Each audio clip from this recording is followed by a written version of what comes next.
अस्सलाम वालेकुम, this is part 3 of lacrimal system और हम लास्ट पार्ट में डिस्कस कर रहे थे diseases of the drainage system, जिसमें नेसोलैक्रिमल डक्ट ऑब्स्ट्रक्शन हो गई थी, कंजेनाइटल और एक्वायर्ड दोनों। तो अब हम शुरू करेंगे डेक्रोसिस्टाइटिस। अच्छा जी, ये लेक्चर जो है वो कंपैरेटिवली बहुत आसान होगा क्योंकि इसमें आने वाली तमाम चीज़ें जो है हम पहले डिस्कस कर चुके हैं लास्ट लेक्चर में, अच्छी तरह एक्सप्लेन भी वो हो चुकी हैं। So starting off with acute dacryocystitis. Dacryocystitis से मुराद है inflammation of the lacrimal sac, और एक्यूट डेक्रोसिस्टाइटिस से मुराद है acute inflammation of the lacrimal sac. अब इसकी एटियोलॉजी क्या होती है, यानी कि इसके कॉजेज क्या होते हैं। दो कॉजेज हो सकते हैं, दो तरह की एटियोलॉजी हो सकती है। पहला है सेकेंडरी इन्फेक्शन, और ये ज़्यादा कॉमन है। Secondary infection after nasolacrimal duct obstruction. Last lecture में हम जब कंजेनाइटल नेजोलैक्रिमल डक्ट ऑब्स्ट्रक्शन पढ़ रहे थे तो उसकी कॉम्प्लिकेशन में एक्यूट डेक्रोसिस्टाइटिस था। तो हमने एक्सप्लेन किया था कि जो नेजोलैक्रिमल डक्ट है, अगर उसकी ऑब्स्ट्रक्शन हो जाए तो ऑब्वियसली टीयर्स जो हैं वो जमा हो जाएंगे लैक्रिमल सैक में, कंडक्टिव एनवायरनमेंट हो जाएगा बैक्टीरियल ग्रोथ के लिए, और सेकेंडरी इन्फेक्शन हो जाएगा। या फिर दूसरी कॉज हो सकती है, दूसरी इटियोलॉजी हो सकती है डीनोवो। डीनोवो से मुराद है without prior to any obstruction, मतलब नेजोलैक्रिमल डक्ट के ऑब्स्ट्रक्शन के बगैर अराइज कर रहा है। कौन से ऑर्गेनिजम्स हैं जो इन्वेड करते हैं लैक्रिमल सैक को और कॉज करते हैं एक्यूट डेक्रोसिस्टाइटिस? वो है स्टेफिलोकोकस, स्ट्रेप्टोकोकस, न्यूमोकोकस। अब क्लिनिकल फीचर्स क्या हैं? सिम्टम्स वो होते हैं पेशेंट जो आपको खुद बताता है। तो उसमें क्या क्या पेशेंट कहेगा? Painful, redness, swelling at the medial canthus, epiphora. इस तरह से स्वेलिंग नजर आएगी मीडियल कैंथस पे, जो कि रेड भी होगी, पेनफुल भी होगी, और साथ साथ वाटरी आईज भी होंगी। तो ये कुछ सिम्टम्स होंगे।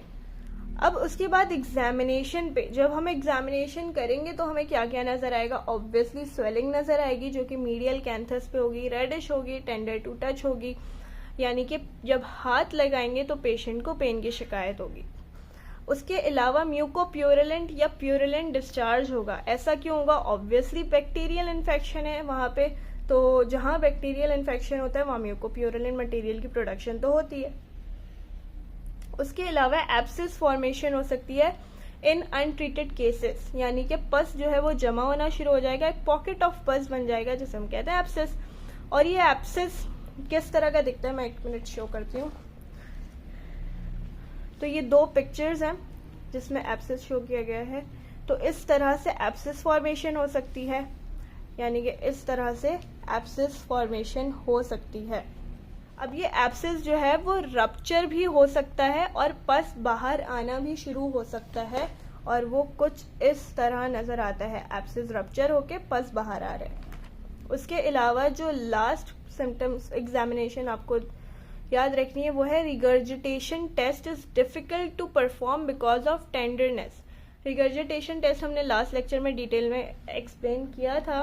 रिगर्जिटेशन टेस्ट में आपने जेंटली प्रेस करना होता है लैक्रिमल सैक को, लेकिन यहाँ पे आप प्रेस नहीं कर सकते हैं क्योंकि lacrimal sac is tender to touch. ये थे आपको सिम्टम्स, और ऑन एग्जामिनेशन क्या पॉइंट्स मिलेंगे। अब इसकी कॉम्प्लिकेशंस डिस्कस कर लेते हैं। एक्यूट डेक्रोसिस्टाइटिस यानी ट्रीट नहीं किया गया तो क्या कॉम्प्लिकेशंस हो सकती हैं? पहली है प्री सेप्टल सेलुलाइटिस। इससे मुराद क्या है? Inflammation of eyelid tissues in front of orbital septum. Orbital septum जो है एक फाइब्रस मेम्ब्रेन है जो कि ऑर्बिट और आईलिड के दरमियान मौजूद होती है। तो उसके एंटीरियर, उसके सामने अगर इन्फ्लेमेशन हो जाए आईलिड की तो उसे कहेंगे प्री सेप्टल सेलुलाइटिस। और ये होता क्यों है? Due to spread of bacteria from lacrimal sac to eyelids. Bacteria obviously lacrimal sac में मौजूद है तो आईलिड्स में भी आ सकता है, और ये लेबल हुआ हुआ है प्री सेप्टल सेलुलाइटिस, और कुछ इस तरह का नजर आता है प्री सेप्टल सेलुलाइटिस। तो ये कॉम्प्लिकेशन हो सकती है एक्यूट डेक्रोसिस्टाइटिस की। उसके अलावा दूसरी जो कॉम्प्लिकेशन है वो है एक्सटर्नल फिस्ट्यूला फॉर्मेशन, और ये हम बता चुके हैं कि किस तरह से फिस्ट्यूला बनता है लास्ट लेक्चर में। एक दफ़ा फिर अगर शॉर्ट में रिपीट करूं तो वो ये होता है कि एब्सिस बन गया अनट्रीटेड केसेस में, और एब्सिस को भी अगर ट्रीट ना किया गया तो एब्सिस रप्चर होगा, म्यूकोप्यूरेलेंट पस जो है वो बाहर आना शुरू हो जाएगा। तो ऑब्वियसली एक फिस्ट्यूलस ट्रैक बन जाएगा लैक्रिमल सैक और स्किन के दरमियान, तो इसे कहते हैं फिस्ट्यूला फॉर्मेशन। ये हो गई इसकी कॉम्प्लिकेशंस। अब आते हैं इसके ट्रीटमेंट पर। अब हमारे पास यहाँ भी दो तरह की ट्रीटमेंट है, एक कंजर्वेटिव और एक सर्जिकल। जो कंजर्वेटिव ट्रीटमेंट है, सबसे पहले एंटीबायोटिक्स देंगे, क्यों टॉपिकल भी दे सकते हैं, सिस्टमिक भी दे सकते हैं, ऑब्वियसली बैक्टीरियल इन्फेक्शन है उसको कंट्रोल करने के लिए। उसके बाद हमने सिम्टम्स में पढ़ा था कि पेन था, इन्फ्लेमेशन थी, तो पेन के लिए एनाल्जेसिक्स दे सकते हैं और to control inflammation anti inflammatory drugs दे सकते हैं। तीसरी जो एक चीज़ है वो नई है, हॉट फॉर्मेंटेशन भी हम कर सकते हैं, कंजर्वेटिव मैनेजमेंट ऑफ एक्यूट डेक्रोसिस्टाइटिस। अब ये हॉट फॉर्मेंटेशन क्या होता है, ये एक थेरेप्यूटिक टेक्निक है जिसमें हीट अप्लाई की जाती है किसी भी स्पेसिफिक एरिया में ताकि वहाँ पे सूदिंग इफेक्ट हो और रेजोल्यूशन जल्दी हो। जैसे कि आपने देखा होगा कि किसी की कमर में दर्द होता है तो वो हॉट बैग्स अप्लाई करता है, किसी के पेट में दर्द होता है तो वहाँ हॉट बैग्स अप्लाई करता है। उसी तरह लैक्रिमल सैक में जब इन्फ्लेमेशन हो रही है तो वहाँ पे हम हॉट कंप्रेस अप्लाई कर रहे हैं ताकि वहाँ पे दो फायदे हों, एक तो सूदिंग इफेक्ट होगा यानी कि पेन रिलीफ होगा ऑब्वियसली, और दूसरा फायदा रेजोल्यूशन एनहेंस होगी यानी कि ब्लड फ्लो बढ़ेगा जिसकी वजह से रेजोल्यूशन एनहेंस होगी, मतलब हीलिंग जल्दी होगी। तो ये फायदे होते हैं हॉट फॉर्मेंटेशन के। अब सर्जिकल पे आए तो सर्जिकल में अगर एब्सिस फॉर्मेशन हो गई है तो incision and drainage, obviously abscess का जो है वो ट्रेडिशनल इलाज, और DCR करेंगे। कब करेंगे, अगर एक्यूट इन्फ्लेमेशन सेटल हो गई है लेकिन एपीफोरा परसिस्टेंट है, वाटरी आइज परसिस्टेंट है, यानी कि एपीफोरा मौजूद है, इसका मतलब है कि कोई ना कोई मसला है, कोई ना कोई ऑब्स्ट्रक्शन है ड्रेनेज सिस्टम में अभी भी। तो अब हम DCR कर देंगे, यानी कि एक पैसेज बना देते हैं थ्रू द बोनी ऑस्टियम जो कि पंक्टा से टीयर्स को ड्रेन करता है इनटू द नेजल कैविटी। ये भी हमने डिटेल में लास्ट लेक्चर में एक्सप्लेन किया है। अच्छा, प्रोबिंग और सिरिंजिंग जो है वो परफॉर्म नहीं की जाती एक्यूट डेक्रोसिस्टाइटिस में, क्यों? Due to the risk of spreading an infection. अब इसके बाद है क्रोनिक डेक्रोसिस्टाइटिस। क्रोनिक डेक्रोसिस्टाइटिस से मुराद है chronic inflammation of the lacrimal sac, और ये ज़्यादा कॉमन है as compare to acute dacryocystitis. इसकी एटियोलॉजी क्या है? इसकी एटियोलॉजी है impaired outflow of the sac, यानी कि किसी भी वजह से जो लैक्रिमल सैक है उसका आउटफ्लो बंद हो गया है तो उसमें टीयर्स जमा होना शुरू हो जाएंगे, स्टेसिस ऑफ टीयर्स, और उसकी वजह से जब टीयर्स जमा होंगे ऑब्वियसली कंडक्टिव एनवायरनमेंट पैदा हो जाता है बैक्टीरियल ग्रोथ के लिए, तो इन्फेक्शन हो जाएगा बाय लो विरुलेंस ऑर्गेनिज्म। और आपने ये नोट किया होगा जहाँ पे भी क्रोनिक कंडीशंस होती हैं वहाँ हमेशा इन्फेक्शन होता है बाय लो विरुलेंस ऑर्गेनिज्म। अब इसके क्लिनिकल फीचर्स हैं जो कि एज कम्पेयर टू एक्यूट डेक्रोसिस्टाइटिस ज़रा लेस सिवियर है। इसमें भी स्वेलिंग मिल रही है मेडियल कैंथस पे, लेकिन इसमें रेडनेस और पेन नहीं मिल रहा स्वेलिंग के साथ। वाटरी आइज इसमें भी मिल रही हैं, उसमें भी एपीफोरा मिल रहा था, ठीक है। अब अगली दोनों कंडीशन शायद वाली हैं, जैसे कि म्यूकोसील फॉर्मेशन में अगर म्यूकोसील क्या होता है, लैक्रिमल सैक की डिस्टेंशन ड्यू टू म्यूकोप्यूरिन मटेरियल, ये भी हम लास्ट लेक्चर में डिस्कस कर चुके। उसके अलावा क्रोनिक यूनिलैटरल कंजंक्टिवाइटिस भी हो सकता है, ऑब्वियसली स्प्रेड ऑफ इन्फेक्शन की वजह से। ट्रीटमेंट इसका DCR है, यानी कि डेक्ट्रोसिस्टोराइनोस्टोमी। अच्छा जी, अब diseases of the drainage system खत्म हो गई हैं, अब शुरू करेंगे हम diseases of the lacrimal gland.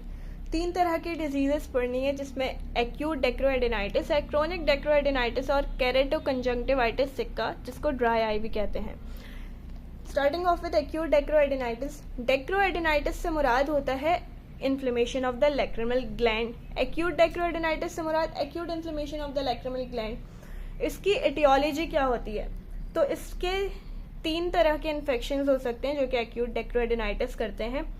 Viral infections जो कि सबसे ज़्यादा कॉमन है, मोस्ट कॉमन, उसमें Epstein Barr virus, cytomegalo virus, mumps, infections mononucleosis, ये 4 तरह के इन्फेक्शंस हो सकते हैं वायरल। उसके अलावा बैक्टीरियल इन्फेक्शंस हो सकते हैं जिसमें स्टेफिलोकोकस है, स्ट्रेप्टोकोकस है और गोनोकोकस है, ये 3 तरह के इन्फेक्शंस हो सकते हैं बैक्टीरियल। उसके अलावा फंगल इन्फेक्शंस हो सकते हैं। फंगल इन्फेक्शंस में हिस्टोप्लाज्मा और ब्लास्टोमाइसिस, ये 2 तरह के इन्फेक्शंस हो सकते हैं फंगल। 4 3 2, ठीक है। ये हो गई इसके एटियोलॉजी। फिर क्लिनिकल फीचर्स हैं। अच्छा, क्लिनिकल फीचर्स जो हमने लास्ट डिजीजेस में डिस्कस किए वो मोर और लेस सिमिलर थे क्योंकि वहाँ पे ड्रेनेज सिस्टम का मसला था। यहाँ क्लिनिकल फीचर्स थोड़े से डिफरेंट है और थोड़े से नए हैं, और ये अच्छी बात भी है कि एक चीज़ बार बार रिपीट हो रही थी तो अब कुछ नई चीज़ पढ़ने में आई है। पेन और डिस्कम्फर्ट होगा, लेकिन कहाँ पर होगा? Upper and outer portion of orbit and eyelids. क्यों? क्योंकि वहीं पर तो लैक्रिमल ग्लैंड सिचुएटेड है, तो वहाँ पर पेन भी होगा, डिस्कम्फर्ट भी होगा। ये हमने पहले लेक्चर में इसकी सिचुएशन की बात की थी कि वो कहाँ सिचुएटेड होता है। दूसरा सिम्टम कि आईलिड जो है वो रेड हो जाएगी, स्वेलन हो जाएगी और उसमें एक एस शेप कर्व आ जाएगा उसके मार्जिन में, जैसे कि इस पिक्चर में दिखाया गया है। आईलिड्स जो है वो रेड हो गई हैं, स्वेलन हो गई हैं और इनकी मार्जिन में एस शेप्ड कर्व आ गया है। अब जो है पेनफुल प्रोप्टोसिस, तीसरा सिम्टम है पेनफुल प्रोप्टोसिस। प्रोप्टोसिस से मुराद है एक्सोप्थेलमस या फिर बल्जिंग ऑफ आईबॉल्स विद, साथ साथ एक और चीज होगी, displacement of eyeballs downward and inward. ऐसा क्यों होगा? डाउनवर्ड और इनवर्ड डिस्प्लेसमेंट क्यों होगी? क्योंकि अब आईबॉल जो है उसकी मूवमेंट अपवर्ड और आउटवर्ड रिस्ट्रिक्टेड है, क्योंकि वहां पे स्वेलिंग मौजूद है। तो इस वजह से उसकी जो डिस्प्लेसमेंट होगी वो डाउनवर्ड हो जाएगी और इनवर्ड हो जाएगी।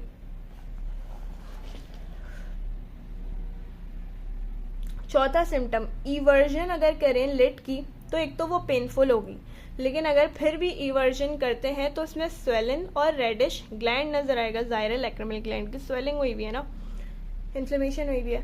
प्री ऑरिकुलर लिम्फ नोड्स, पांचवा symptom, pre auricular lymph nodes enlarge और टेंडर होंगे। क्यों? क्योंकि पहले लेक्चर में हमने बात की थी कि लिम्फेटिक ड्रेनेज जो है लैक्रिमल ग्लैंड का वो प्री ऑरिकुलर लिम्फ नोड्स है, तभी वो इनलार्ज और टेंडर होंगे।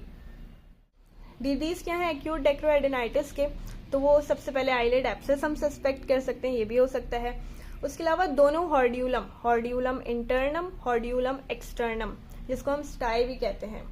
हॉर्ड्यूलम इंटरनम से मुराद है suppurative infection of the meibomian glands और हॉर्ड्यूलम एक्सटर्नम से मुराद है इन्फेक्शन ऑफ जीज और मॉल ग्लैंड्स। और ये मेबोमियन, जीज, मॉल ये तमाम ग्लैंड्स ऑफ आईलिड्स हैं। उसके अलावा हम सस्पेक्ट कर सकते हैं एक्यूट प्यूरुलेंट कंजंक्टिवाइटिस। ट्रीटमेंट इसका क्या होगा? हॉट कंप्रेशन, वही जो हम एक्यूट डेक्रोसिस्टाइटिस में हमने पढ़ा था। उसके अलावा तो सिर्फ हॉट कंप्रेशन से क्या फ़ायदा होगा? वही सूदिंग इफेक्ट आएगा, यानी कि पेन रिलीफ होगा और इन्हेंस करेगा ये रेजोल्यूशन, यानी कि हीलिंग जल्दी होगी ब्लड फ्लो बढ़ने की वजह से।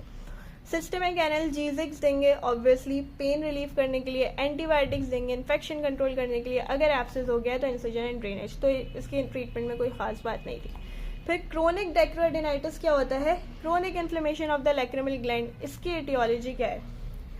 इसकी एटियोलॉजी में बहुत सारी कंडीशंस हैं। इन्फेक्शन हो सकते हैं जैसे टीबी और सिफिलिस। ऑब्वियसली ये क्रोनिक इन्फ्लेमेटरी कंडीशंस हैं जो कि बॉडी के किसी भी पार्ट को इन्वॉल्व कर सकती हैं। अगर ये लैक्रिमल ग्लैंड को इन्वॉल्व कर रही हैं तो ऑब्वियसली क्रोनिक डेक्रोएडेनाइटिस हो जाएगा। दूसरा कॉज है trauma, foreign body granuloma. Trauma के नतीजे में अगर फॉरेन बॉडी एंटर कर गई है तो उसके नतीजे में ग्रैनुलोमा बन जाएगा, इसे कहते हैं foreign body granuloma lacrimal gland में, या पोस्ट ट्रॉमेटिक ग्रैनुलोमा बन सकता है लैक्रिमल ग्लैंड में। ऑटो इम्यून डिजीजेज हो सकती हैं जैसे कि जॉगरेन सिंड्रोम। जॉगरेन सिंड्रोम एक ऐसी ऑटो इम्यून डिजीज है जिसमें लैक्रिमल ग्लैंड, एक्सोक्राइन ग्लैंड जैसे लैक्रिमल ग्लैंड है, सलाइवरी ग्लैंड्स है, उन सब की सिक्रीशंस डिक्रीज हो जाती हैं। उसके अलावा सेकेंडरीज में है ल्यूकीमिया या लिम्फोमा। ये कैसे डेक्रोएडेनाइटिस कॉज कर रहे हैं?